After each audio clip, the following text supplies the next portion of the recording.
welcome to Sportstar. We are outside the BCCI headquarters in Mumbai, and the announcement for India's squad for the Test series against England just got over, and we have a new captain. Shubman Gill becomes the 37th Test captain for India, and I'm joined by my colleague Amol Karatkar. Amol, quite expected, like with Virat and Rohit, deciding to move on from the format. Do you think that this was perhaps the best choice available, and your thoughts? Yeah, not too many surprises. Shubman, the writing was on the wall. We only were reporting over the last fortnight that Shubman has been zeroed in as the successor.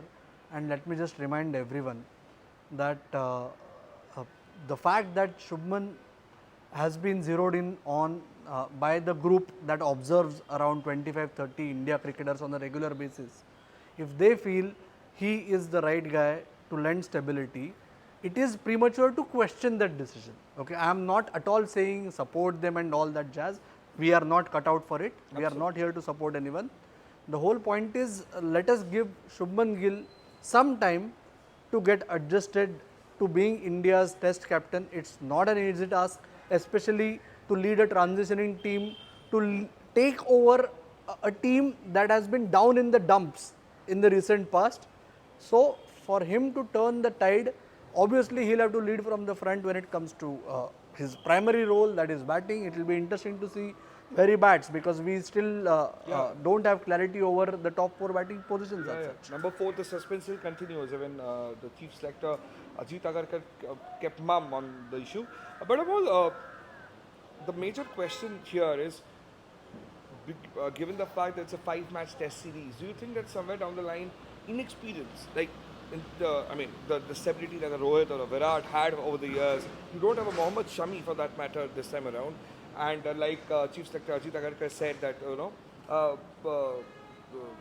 Jasprit Bumrah will not be available for all 5, whether it's 3 or 4 that a call needs to be taken. Given that in mind, how much of a fact is that inexperience will come into the play, because all of these guys are touring for the first time, or for some at second.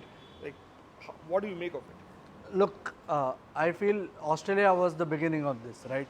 Even in Australia, Bumrah missed 2 of the 5 Test matches. Mohammad Shami, this will not be the first. Mohammad Shami hasn't played a Test match for almost 2 years now.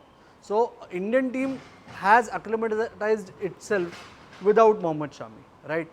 It didn't matter whether Shami was around or not, because like Agarkar clarified, since they were not sure that he'll last all 5 tests, he was not picked in the team. It's not as if he is unavailable and all, right? So the whole fact of the matter is, it is time for Siraj to scale up his game. Okay, hopefully Prasidh Krishna can settle into the role of the 3rd pacer or 2nd whenever Bumrah does not play. And then for the backup, we'll have to look at. My only point is, this whole team, yes, it's a transitioning team. Yes, it's a largely inexperienced team. But there are hardly any new faces. That's the good thing. Except for Sai Sudarshan, none of these 18 guys have not earned a Test cap as yet. Arshdeep hasn't played Test cricket so far. So, those are the only 2 new faces as such in the Test setup. So, that way, there is no excuse for the experience. Yes, they'll have to learn to cope with the conditions in England. It will have to be seen whether they can actually deliver. But the fact that, like you rightly mentioned, Arshdeep Singh obviously hasn't played red ball cricket, a seasoned campaigner with white ball cricket, of course. But then, what do you make of the fact that Harshit Rana, who was all this while being backed, and he went on to play a Test match, and now he suddenly misses out, and what does that mean? Like, Harshit Rana was backed in Australia, but it's logical. I am personally very happy to see Harshit Rana being overlooked for Akashdeep. If you look at genuine ability with the ball, that too in England, okay, rather than being a hit the deck bowler, someone like Akash, who has the potential to skid the ball and to swing the ball, okay, that comes handy. Even so, I feel and Harshit Rana was kind of preferred because it is perceived that he can be a handy bat. I am not sure about Test matches as yet.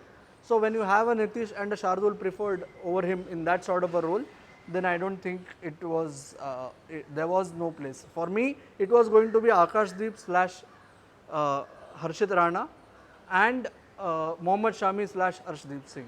That's how I had anticipated, and that's how it turned out to be. And also, very significant question was asked today at the press conference, where Ajit Agarkar was asked whether the announcement time, that the retirement time that was given by Rohit and Virat, whether that should have come a little early, like about 3 or 4 months before. And Agarkar obviously said what he had to. So what's your take on this? See, the good thing is Ajit Agarkar did not hold himself back. Ajit Agarkar clarified that he had been having this conversation with both these guys for a couple of months. In case of Virat, he specifically mentioned that it was Virat who broached the topic early in April. So it was in the pipeline for almost a month. It didn't come as a surprise, as it must have come to the fans, which is understandable. But like he stressed, I think we should respect. Ultimately, I wrote about it in the report also. Retirements, just like resignations, are voluntary. Absolutely. Even if you are forced or pushed into a corner, it doesn't happen unless and until you sign the dotted line or you send that email. So this is what has happened. I have a feeling that now on, it will at least subside, if not end, the speculative stuff that has been going around about both the legendary retirements in May. Add to that Ashwin, so that way I think this is the start of a new cycle, and it was the perfect timing for both of them to actually step aside. Yeah, and also blood in a pool of young talents. And Sai Sudarshan, of course, we must talk about him. Do you think that he's had a phenomenal outing with especially in white ball cricket? Red ball cricket still not that much tested yet. Your thing. See, red ball cricket, wherever he has been tested, he has come good. Okay, that's the bottom line. For 2 years, I was actually hoping that Sai Sudarshan will be fast tracked or given an opportunity in Australia. Okay, they had to find a place for him in the 11 somehow when the whole top 6 was kind of struggling. It didn't happen. So this was nobody was surprised with Sai Sudarshan's call up, right? No. He has already been blooded into the 11. It's that sort of a cricketer that has been proving himself for almost 3 years now.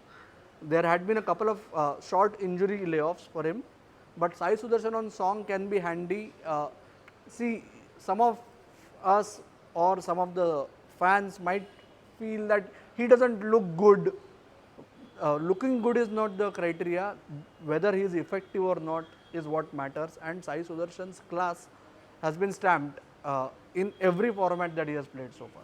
And obviously, lastly, one surprise or one thing that you expected didn't work out this time around? Anything that See, it's not a surprise as such, but Karun Nair's call up, there are various shades to it, right? Karun Nair being preferred over someone like Sarfaraz Khan. Ajit Agarkar made it clear that Shreyas Iyer was not considered because he has to wait, he has to keep performing. Okay. Sarfaraz Khan, the signal that it sends to someone like Sarfaraz Khan, Abhimanyu Ishwaran, or some of the others who may be picked in the squad but don't get an opportunity. So the so-called pecking order is rehashed.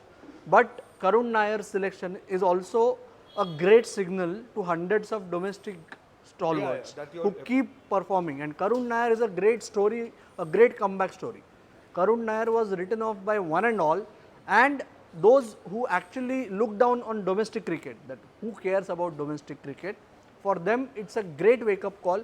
Ultimately, if you are looking at long run, that is where you have to aim to prove yourself time and again. The T20 reaches don't really last longer. Absolutely, and with that, that's all we have from here. And just you could let us know about your thoughts about the squad.